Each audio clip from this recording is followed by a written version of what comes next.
Hi guys! So ayan, share lang namin. Nakapunta pala kami ng ibang bansa sa sariling sikap lang namin, di ba? Bata pa lang kami, nangangarap talaga kami magkaroon ng magandang bahay kasi tingnan nyo naman yung bahay namin dati.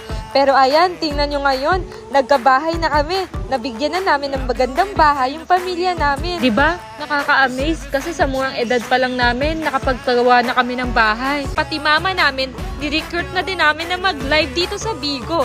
Para kumita na din siya at tingnan nyo, kumita siya sa isang buwan. At ayan, tingnan nyo, nabili na namin lahat ng gusto namin. Cellphones, nakabili din kami ng kotse. Diba? Sino mag-aakalang na 18 years old pa lang kami ay nabili na namin lahat ng to. Pati nga rin si Papa, nabilhan na rin namin ng bagong motor.